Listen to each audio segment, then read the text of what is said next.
Even the meditation process is a practice, it's a conscious practice. It's not a resting, relaxing. The rest is your true nature. You have to work to get there. Only Davy knows.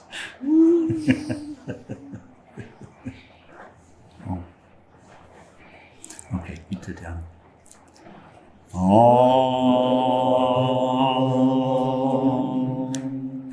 O Bhagavad Gita, by which Arjuna was illumined by Lord Krishna himself, and which was composed of 18 chapters within the Mahabharata by the ancient sage Vyasa. O Divine Mother, destroyer of rebirth, who showers the nectar of oneness upon us, O Bhagavad Gita, my affectionate mother, on thee I meditate. All the Upanishads are the cows. The milker is the cowherd boy, Krishna. Arjuna is the calf. People of purified intellect are the drinkers. The milk is the supreme nectar of the Gita. My salutations to the Lord, who is the source of supreme bliss, whose grace makes the mute eloquent and the crippled cross mountains. Hari Om Tat Sat.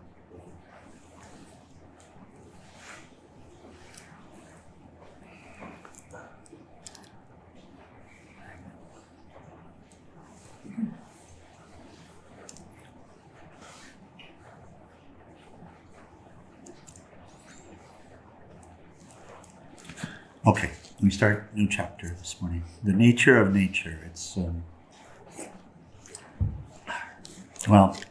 Swami Chinmayananda will introduce it well. Called the gunas. The first time I heard the word, made absolutely no sense whatsoever. So, gunas doesn't translate really well into English. A lot of the Sanskrit words don't, but the nature of nature, the qualities. Usually the word that's used is the qualities of nature. And we've just come out of what chapter?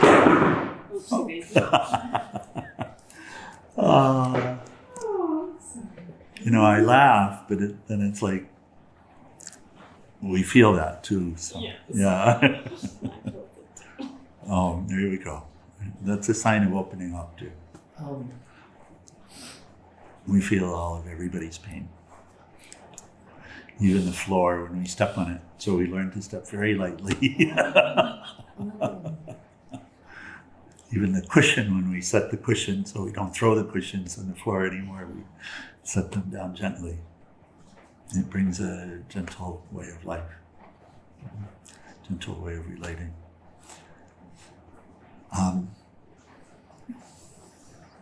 So qualities is the typical. And we've just come out of what chapter? 13. I know the number. It's not the number. The field and the knower of the field. And what did we actually learn in the field and the knower of the field?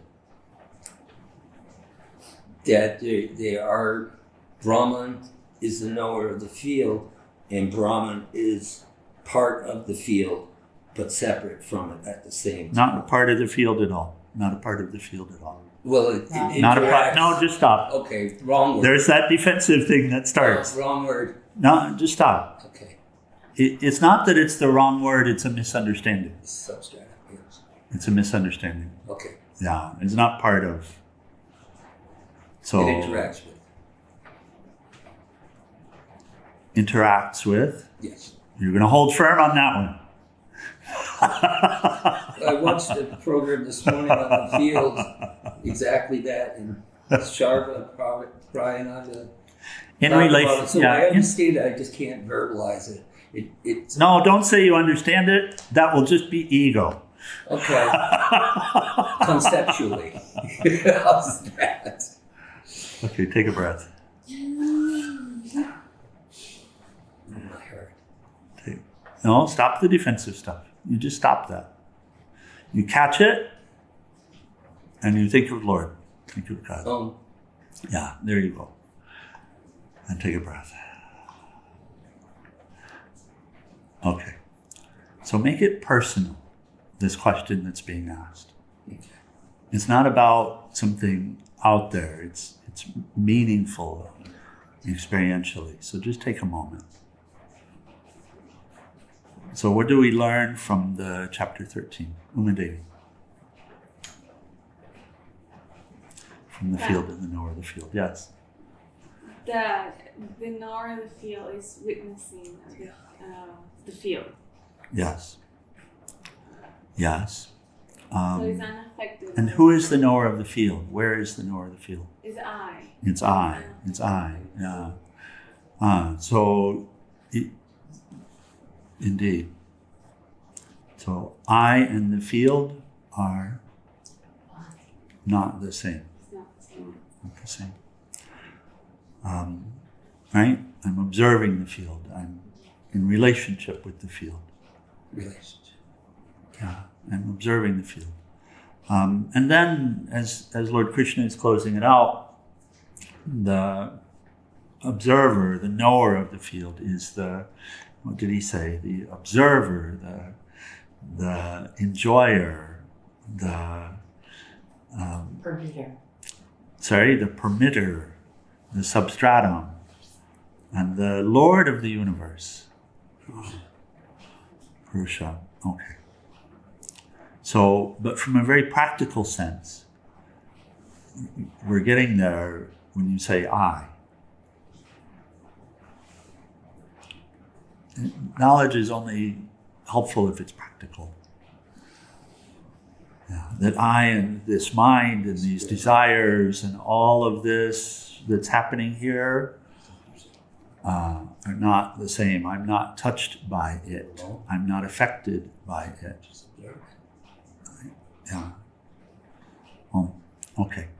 And now we're looking at the field itself, and this should help to strengthen the knowledge, the practical knowledge. It should help. So this is the goal of this discussion. So here's where Swamiji picks up, Swami Chinmayananda. He says, we've been told so far that the spirit, functioning through matter, brings forth the expression of an individual who lives his experiences in the world. It is very well known to students of science that the world of matter is the same everywhere. The minerals, the liquids, and the gases, each true to its own properties, is the same everywhere. The spiritual teachers of all times have uniformly declared that the vitalizing principle in matter is the spirit, and the spirit is universally the same everywhere.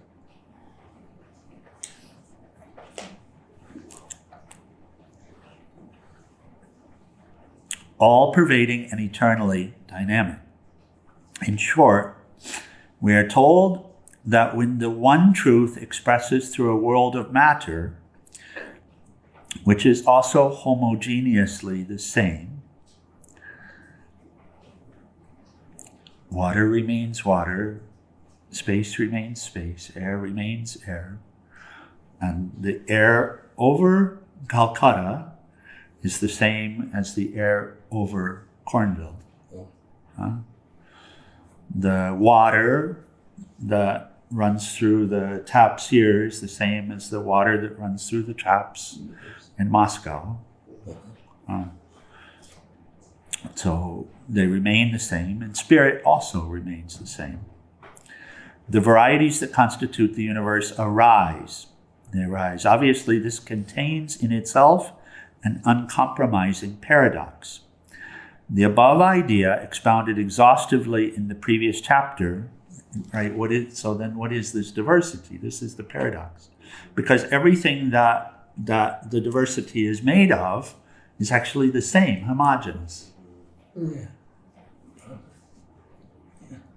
Well, Brahman's a word, but another word. Another word. It remains the same. This is what's being shared. It's homogeneous. It's the same.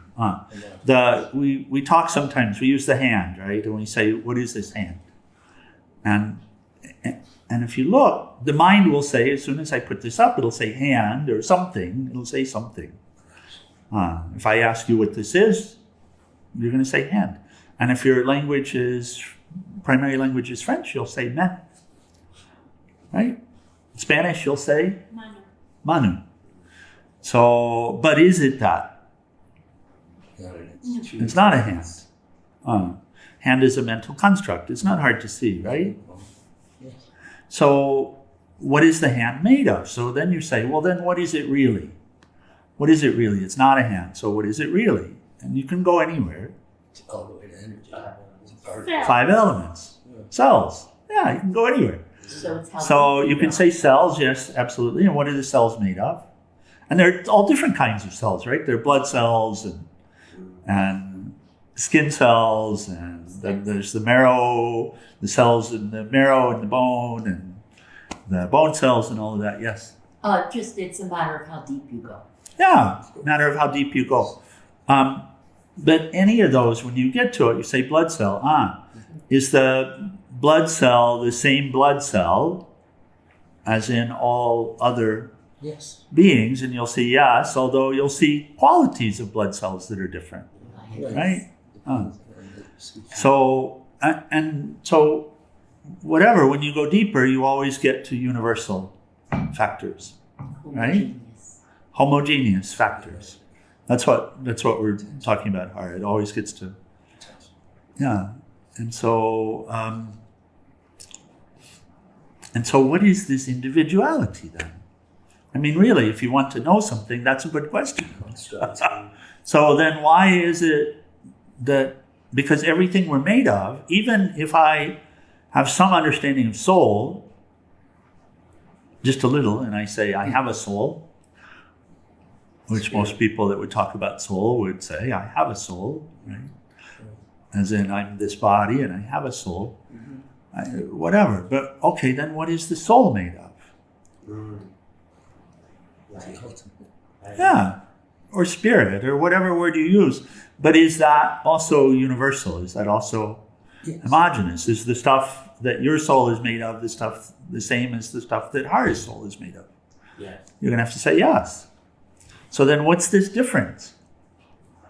Then why, if you and I are made of exactly the same stuff? Enrichment. Identification. And that's what's being explored, is what is the differentiating quality? Because clearly there's something at work to provide a differentiation in what is really homogeneous. Right? If all of the building blocks are the same building blocks, then really they're the same. Right? Kartikeya, you were going to say? Well, I was thinking some people, it could seem like their light is a little bit brighter, and then others could be dimmer. Like, yeah. I get you, yeah. Absolutely. And that relates to what we're discussing about. It can seem like brighter or dimmer. But then again, if you really reflect on the light itself, you're going to say, well, light is light. Light is light. There are qualities of light. There are different shades of light, etc. But still, light is light. So homogeneous in that way. So then, but clearly, there's some sort of a differentiating factor at work here. And so that's what's being explored, is what is this? What is this differentiating factor? What is it that's providing this sense of individuality here?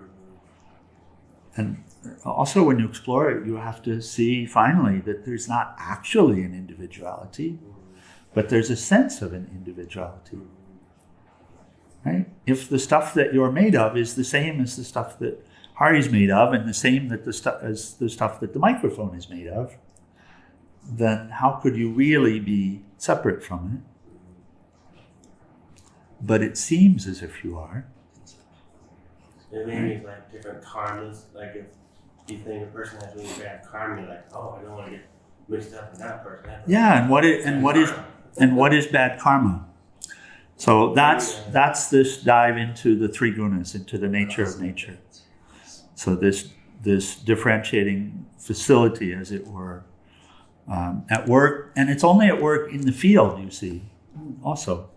If we understand, if we can catch the relationship between the field and the knower, and the field being thoughts, desires, everything arising, all this garbage that we hold on to. But then all of the lovely things that we hold on to as well. Holding them so tightly, hoping that they won't leave. That's field. I'm knower. So what is the nature of this field? Because differentiation is only arising in the field. Okay. So he says, the above idea, expounded exhaustively in the previous chapter, does not provide us with an explanation for the innumerable varieties that we meet with in the world. There are evident distinctions in nature between the kingdom of plant and that of animal, and the world of man. Evident, right? Pretty clear.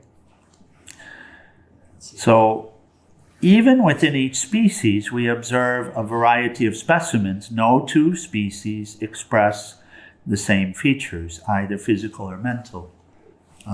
By the way, this applies to the astral beings as well, Umadevi. You know this. So you remember when you came, what we said is, we'll help you to know the truth. And then you'll be able to serve. Do you remember that? Yes.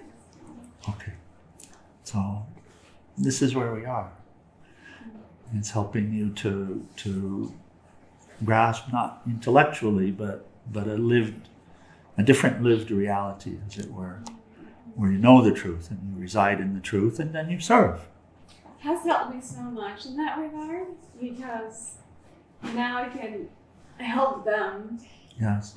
transcend with, obviously, with the truth, not Yes. with me not knowing. Yes. And here, in this chapter, this discourse, it's the same, because now we relate to, well, why is this person like this and this person is like that? Because the essence is one. And even what we're made of is one. The mind principle, for example, is one. Even the plants participate in the mind principle. So there's thought here as well. So the principles are one, but the differentiating factors, and understanding the differentiating factors, then one has the capacity to serve in the field. Right? Not seeing someone as the differentiator, seeing them deeply, but also recognizing the differentiation and what's at work.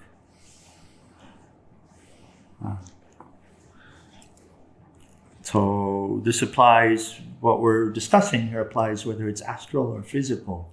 It actually starts in the astral. It starts in the most subtle.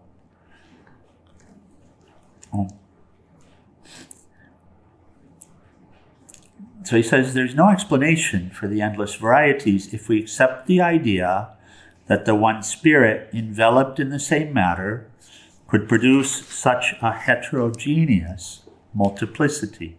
The explanation for the observed variety of experiences in life has been indicated in haste in the earlier chapter. So Lord Krishna touched on it. And he quotes, the Purusha seated in matter experiences the gunas born of matter. And that shloka was the first one where the term gunas was introduced. So the qualities of nature.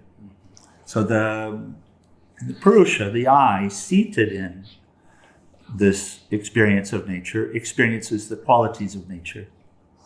And of course it does, because the I is experiencing, even within your inner world, anger and joy, both, right? And these are qualities of nature. Anger is related to a quality of nature. It's called rajas. Fine. Yeah. And joy is related to a quality of nature. If it's pure, it's called sattva. So the eye is experiencing these. He says, this no doubt gives us a truly scientific explanation as to why the same spirit, when expressed through matter, manifests itself differently from expression to expression. When the same Ganges water is poured into 100 different bottles, each one will look different from the other, because why? When the same water is poured into 100 bottles, the water will look different. Each bottle will look different from each other. Why? Because the quality and the They shape have of the different water. containers. Beautiful. Jai. That's why we have DNA. Or DNA is different. So we have- Yeah, well, DNA is a indicator. Yeah. DNA, of course, actually relates to the gunas, and the construction is it's a guna code, as we understand the gunas. He says the term, similarly, the one eternal principle expresses itself in the various matter equipments as different individuals, even though the elements that constitute matter are one and the same everywhere, due to the gunas born of Prakriti. The term guna, used in the dialectics of the Geeta, indicates not the properties of a material, but the attitude with which the mind functions. The psychological being in every one of us comes under the influence of 3 different climatic conditions prevalent in our bosom. These 3 are called the gunas, first being unactivity, or clarity sometimes, sattva, activity, rajas, and inactivity, tamas. So just there, and they're explored more, but just there with those concepts, you can see in your own mental state that there are times of inactivity, or tamas, and Swamiji has this term unactivity, which is not inactivity. It'll need some explaining. Unactivity means unattached to the activity. Standing back from the activity. But you can see times where the mind is dull, yes, and not active, and you can see other times where the mind is active. And of course, if the mind is active, then the body becomes active. And then sattva, you'll see when you are engaged in contemplation of higher subjects, such as scripture. So when we had our divine guests with us yesterday, when you were actually, in those moments where you were actually engaged and paying attention and engaged in the kirtan, etc., then the mind would have been in a state of sattva in those moments when it's engaged, but not engaged in a distracted way, in a disturbing way, not going off on the gossip and the he did and she did, and but focused. Then that's sattva. Okay, we're going to close. We'll pick it up here. We'll continue the introduction from Swamiji tomorrow morning, and then continue stepping through.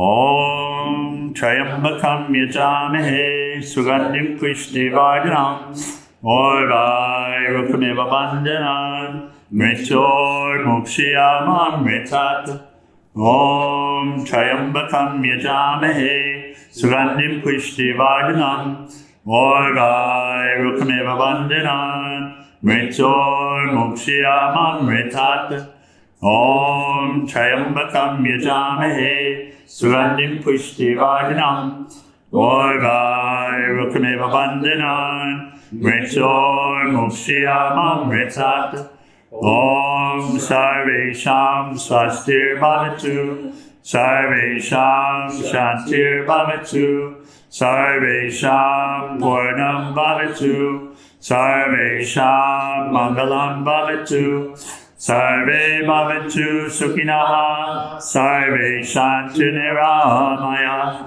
Sarve Bhadrani Pashyanto Makashi Dukhabhak Bhave Asatoma Satgamaya Tamasoma Jyotirgamaya Mritorma Mritam Gamaya Om Purnamida Purnamidam Purnamudashate Purnasya Purnamadaya Purnameva Vasishate Om Shanti Shanti